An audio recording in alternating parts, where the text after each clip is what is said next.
All right. Well, this one's got a big number to it. Washington is going on the road to face the number one Oregon Ducks. Oregon favored by 19 and a half points. So Oregon has been phenomenal all year long. They've been phenomenal at home, except for when they play Washington. It's kind of been the thorn in Dan Lanning's side. It's the one team that he hasn't really been able to come up with success against is Washington. And now Washington is doing this two quarterback thing as well. The was it Damon Williams, young dude who's got some good legs to him. Maybe a little bit of a wrinkle in that one. Certainly feels like Oregon is a way better team, but it's the rivalry. It's the team Dan Lanning struggled against. It's the Washington, maybe with the wrinkle toward the end of the year.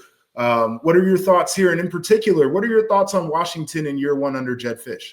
Yeah, well, I think they're already achieving what I had kind of set out as a benchmark for them, considering the state of their offensive line back in the spring, and then considering it as we got underway in the season, had to bring in so many transfers, so many guys they're plugging in, trying to make it work.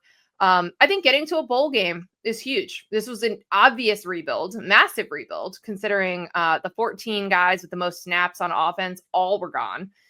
So many players off to the NFL or graduation. And so I think bowl game is big. There's been highs, there's been lows, there's been fourth down calls that the fans are still frustrated with Jedd Fisch. But I think that for the most part, I feel really good about what he's building and how he's doing it. We'll see if he's able to retain Steve Belichick as his DC moving forward, because I'm sure he'll be a popular name, a popular guy to receive some phone calls for some other jobs. But to me, like, you see it, you mentioned Damon Williams. I wouldn't be shocked if he starts this weekend. Like, it's clear much Jedd Fisch loves the guy. Yeah. And he's playing him, he's putting him in games. Senior day is in the rearview mirror, right? Like, right. You could do this if you really wanted to at this point. But I feel like I'm with you on that. Oregon is just a way better team, very complete team. We saw them struggle against Wisconsin. That was a game that we had talked about on this pod. Mm-hmm. Because we wanted to talk about Oregon, but we also kind of wanted to see if they could be challenged in an uncomfortable situation on the road in one of the toughest places to play in Camp Randall, and they were. And you know what? Backs against the wall, they got it done. That's what a lot of teams have not done this season. They've lost those games. So I'm not worried about it. I think Oregon will cover, but it's funny that you bring up the issues that Dan Lanning has had with Washington because, man, do they remind me of other parallels that we like to make between Dan Lanning and Ryan Day, who has struggled to beat Michigan.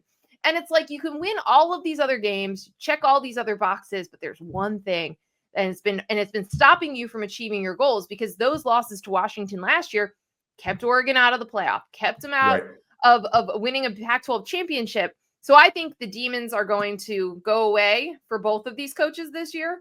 But I think Dan Lanning is going to kind of exercise that, and it's going to be a cathartic win for Oregon, which is why I think they'll cover the 19 and a half.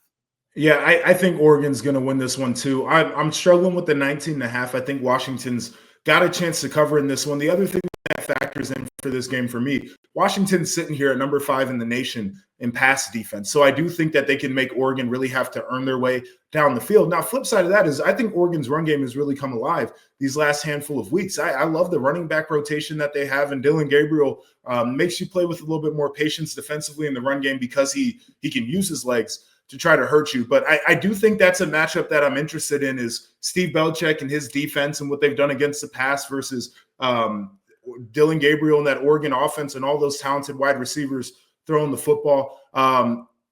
Oregon's winning this one. I'm trepidatious about the number. It feels very big in a rivalry game. So I'm going to say Washington covers here.